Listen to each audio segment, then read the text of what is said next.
Your phone works perfectly fine. It does everything you need. But the second a new one comes out, something happens inside you, this uncomfortable feeling, like you're missing out, like you're falling behind, like what you have just isn't enough anymore. And here's the thing nobody talks about. That feeling has nothing to do with the phone. Every single year, millions of people line up, literally stand in line outside stores, to spend $1,000 or more on a device that's maybe 10% better than the one already in their pocket. And most of them can't really explain why. They'll say the camera is better, or it's faster, or mine was getting old. But those are just excuses the brain comes up with after the fact. Because the real reason people keep upgrading their phones is a psychological one. And once you understand what's actually going on inside your head when that new model drops, you're going to see yourself, and honestly, a lot of other things in your life completely differently.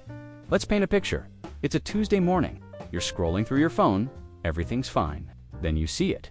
The announcement, new phone, new design, new features.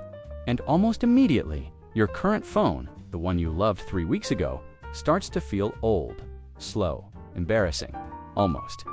You start noticing the scratches you used to ignore. The loading times that never bothered you before suddenly feel unbearable. You open the camera, take a photo, and think, yeah, this isn't great. Last month, that same photo would have made you happy. Nothing about your phone changed, but everything about how you feel about it did. And now you're in this mental loop. You tell yourself you don't need the new one. You know it's not that different. But you keep watching the review videos. You keep comparing specs. You keep thinking about it. And eventually, a lot of people just give in, sometimes going into debt to do it and buy the new phone. And for a little while, everything feels great until the next one comes out. If that cycle sounds familiar, you're not alone, and you're not shallow.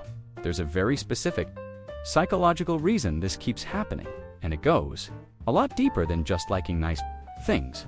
Let's start with something psychologists call hedonic adaptation. Your brain is wired to adapt to things. When something is new and exciting, your brain lights up. Dopamine floods in. It feels great.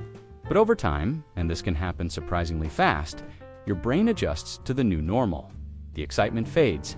What used to feel special just feels normal. This happens with everything. A new car, a new apartment, a new relationship. The excitement doesn't last because your brain stops reacting to things that are consistent and predictable. It's always looking for what's new, what's different, what's next. So when a new phone comes out, your brain doesn't see a phone. It sees a dopamine opportunity, a chance to feel that excitement again, even if only for a few weeks. But here's where it gets more interesting. There's another psychological phenomenon at play called social comparison theory. Introduced by psychologist Leon Festinger back in the 1950s, the basic idea is this. Humans constantly measure themselves against other people, not just in terms of success or status, but in terms of belonging. And in today's world, what phone you have is, whether we like it or not, a social signal. When someone pulls out an older model in a meeting, or a group chat, or on a date, they feel it. That slight self-consciousness. That tiny moment of, I wonder if they noticed. That's not vanity. That's a deeply human fear of being seen as less than. And tech companies know this. They design their products specifically around this psychology. The slightly different shape, the new color, the feature that does something you'll use twice, it's all engineered to trigger that gap between where you are and where you think you should be. There's also something called identity attachment. For a lot of people, especially now, the things they own have become part of how they define themselves. The brand you wear, the car you drive, the phone in your hand, these aren't just objects. They're statements. They say something about who you are, what you value, where you belong.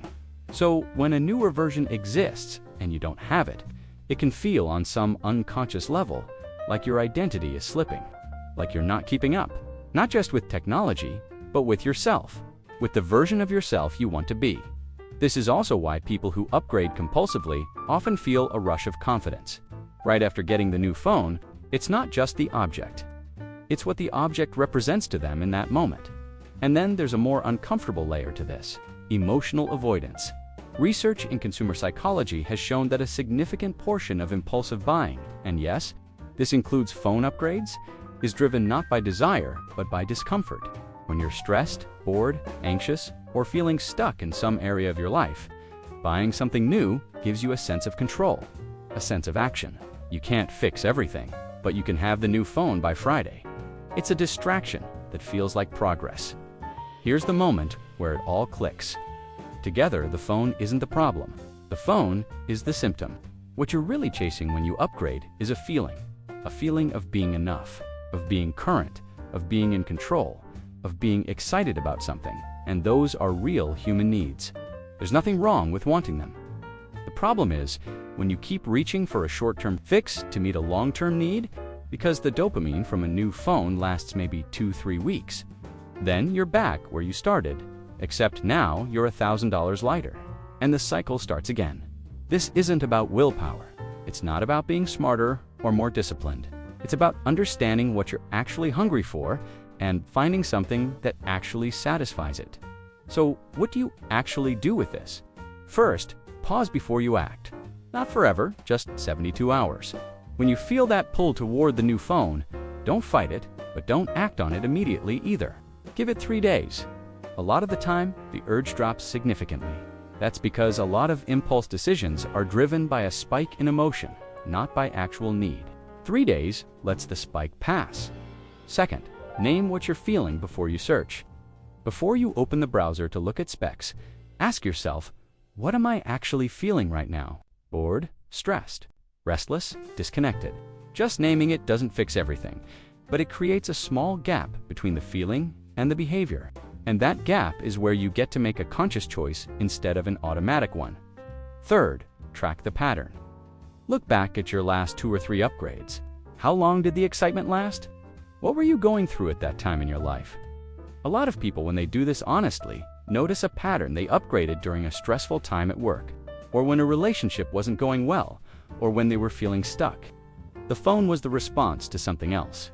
Seeing the pattern makes it harder to run it unconsciously. And fourth, redirect the need, not suppress it. If you need novelty, find it somewhere that gives you more back, a new skill, a project, something physical. If you need status or identity, build something that reflects who you actually are, not something a company built for you to buy. These aren't easy switches to make, but they're sustainable in a way that a yearly phone upgrade never will be. Look, none of this means you can never buy a new phone. If you genuinely need one, or you just want one and you can afford it comfortably, fine. That's not what this is about. This is about understanding why you want it. Because when you know what's really driving the impulse, you stop being a passenger in your own decisions. You start making choices that actually give you what you're looking for, instead of something that just looks like it will for a few weeks. Your brain is not broken for wanting new things. It's doing exactly what brains do. But you're also capable of understanding it, which puts you ahead of most people who never ask the question at all. If this made you think about something in your own life, subscribe. There's a lot more of this coming.